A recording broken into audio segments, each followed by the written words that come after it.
baie jare gelede begin. Nou, toe ons as studente begin het met uitreik acties aan die marketingvlakte toe so aan. En toe ons uiteindelik later in die voltydse bediening is, het ons baie gesprook om die evangelie by die mense uit te kry, baie evangelisasie veldtogte vrouwen en al die tipe van dinge. En toch, die mens besef, jou uitreik is maar baie beperk. En vooral om jy ook nie die taal en die kultuur ken van die mense nie. En so die gedagte in ons harte gegroei, soos wat Jezus gesê het, die oes is groot, maar die arbeiders min. Bid dan die Here van die oes, om arbeiders uit te stuur. En dit het ons oor baie jare gedoen. Totdat die Here vir ons op die punt gebring het, wat ek besef het, maar ons moet die mense van Afrika toerus, om Afrika vir Christus te wen. Want hulle is geen probleem met taal en kultuur nie. En hulle ken hulle eie mense, hulle het die passie in hulle hart om die mense vir Jesus te wen. En so het ons dan begin met die eerste Bybelkollege in Barberton. En ons het ook nie besef wat die doel van die Here was met dit alles nie. Want ons het nooit gedink in terme van Bybelkolleges verder in Afrika nie. Want die Here het eenvoudig die deure vir ons oopgemaak. En so het ons te begin by Bybelkollege in Malawi. Ons het seker omtrent van 1998 tot die einde van 2001 het ons gewerk aan die Bybelkollege. En toe was hy ook nog nie heeltemal klaar nie. En soos wat die program die program ontwikkel het, het ons groter en meer colleges gebouw, ook in Tanzanië en in Kenia en in Mozambique. En dit alles was vir ons openbaring van die groot plan van die Here om Afrika vir Jesus te wen. En daar het nou al ver oor 1000 dit afstudeer by ons colleges, wat ingestuur is in Afrika. En dit maak nogal 'n moeilike verskil. Op 'n sekere stadium was daar so 'n groot aanvraag vir studente dat daar ook weer eens aan die binnekant. Aan die binnekant van die ding was ja. Hoeveel, kan jy onthou hoeveel op die ou einde, weet ek nou, wat daar eintlik was, is 150 studente? Plus, meer as dit. Ja. Hoeveel verskillende lande was daar? Eintlik was het 27. Ja, die weet ek nie presies op hierdie stadium nie, maar ek weet het, daar kom nog gereeld by. Ja, ek dink van al die Afrika, maar ek praat van op een tyd. Kyk, hulle oral in Afrika, ek dink hulle is nou op 58, of daar is net 58. Ek weet nie hoeveel was daar nou, met al die vlae wat daar was nie. Maar ek nou eentlik, dus daar 27 tale gepraat. Ja. 27 tale, maar jy nie kon Engels praat nie, nou ja. Dan kon jy nie jou ding doen nie. Maar ek weet nie, nou ek praat nou vooruit, so jy moet maar inval hier en daar. En ek weet wat gebeur het, is van die studente wat afstudeer het by ons, hierdie kant, wat nou terug is na hulle verskeie lande toe, soos Malawi en Kenia en waar ook al. Het gevra kan ons nie daar Bybelcolleges oopmaak nie, want die mense wat daar is wat nie die Engels kan praat nie, wil baie graag kom. Nou hier word het in Engels gegee.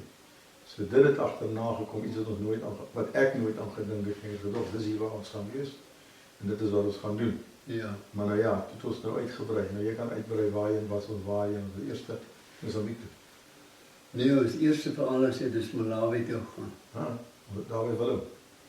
Willemse College, ja. Nee, ons het eers daar by Willem. Dat is plek Masinga. Nee, wat is dit? Masia. Ja, ons is Masia toe. Daar die college daar gemaak. Toe is ons na Malawi toe. Ja. Van Malawi af is ons Kenia toe.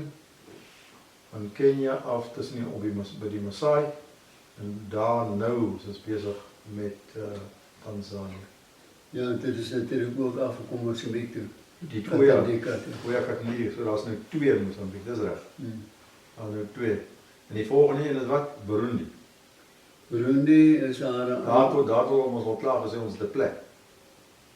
Ja, daar is al 'n paar jaar waar hy ons Wag vir ons, ja. Ja. Die Bybelskool, ek sien julle is vir 3 jaar besig. Wat is die curriculum? Wat word vir die ouens geleer hierso? Nou, ons Bible College in Suid-Afrika is ons Back to the Bible Training College.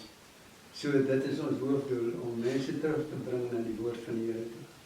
Ons werk oor 3 jaar deur elke boek in die Bybel intensief leer. Dat hulle die boodskap van die boek kry en die inhoud daarvan en so meer. En dan behalwe vir dit het ons nou vakke om 'n bietjie te leer om te preek en counseling en daai tipe van disipelskap en jeug- en kinderevangelisasie, 1-3, al daai tipe van dinge. Maar die hoofdoel is die woord van die Here. Dis waarom hierdie Bible College is hier op is Sola Scriptura, wat beteken hierdie woord. En as hulle nou hier klaar is, wat gebeur met hulle? Party van hulle kom uit gemeentes, gaan terug na hulle gemeentes toe. Maar die meeste van hierdie ouetjies kom omdat hulle die roeping van die Here ervaar het. En as hy klaar maak, dan moet hy maar ergens gaan inklim in die goeie toekoms. En dit is wat het vir baie moeilik maak, want hulle, as jy in 'n gewone gemeente is, dan is daar daarmee ondersteuning van die lidmate. Maar as jy van die grond af moet begin, dan is dit vrek moeilik. Want dan, soos by die keren inkom, kom daar 'n bietjie bydrae van kan of maar baie geroep.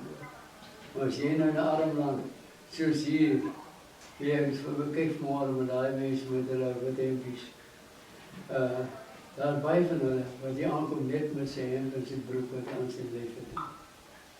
En daar is hier sprake van reisgeld of so nie.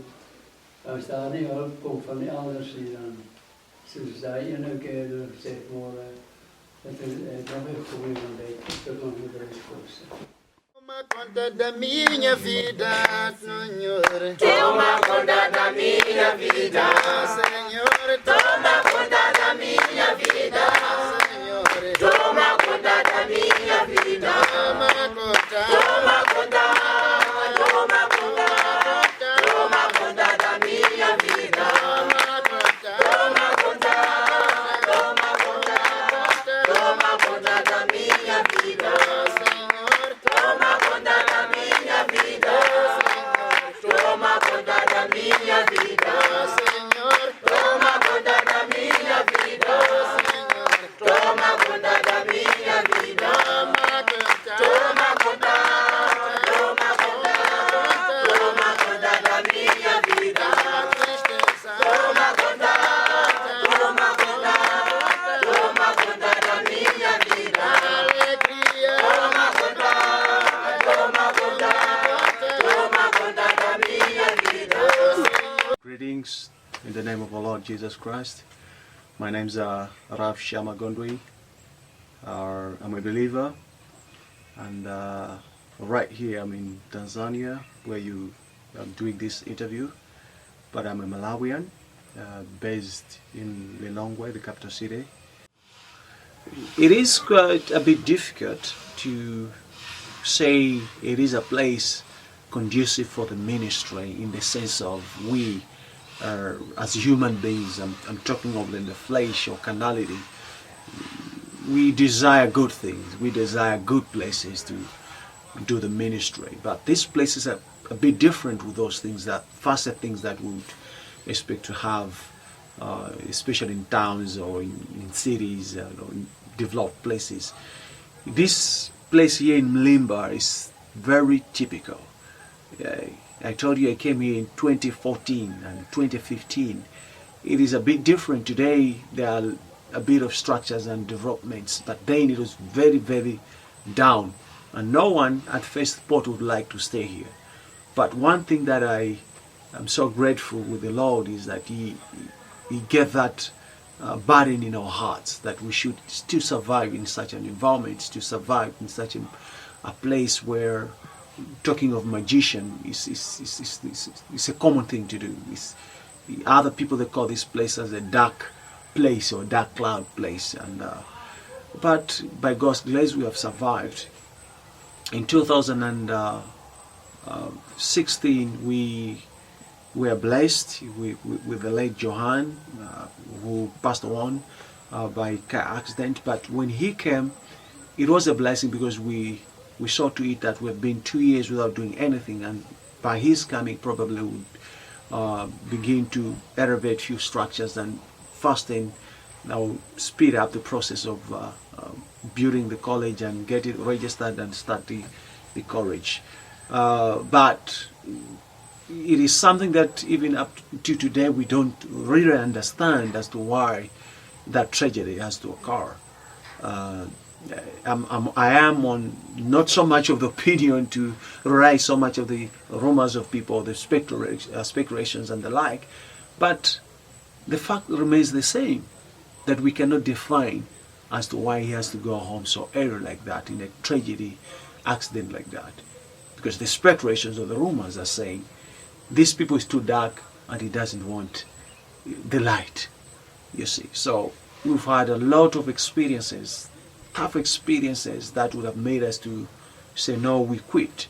This place is not a good place to stay. I think we better go back home. But God has been so faithful, has been so good, and He kept us staying here, even in amidst those challenges. So that is a thing that I wanted to share with you people as you're watching, that sometimes God will test you in such a way to see if truly you want to serve Him. Do you want to serve God because things are good? Or maybe you want to serve God just in a good area, in the city. Are you willing also to serve God in the opposite of that?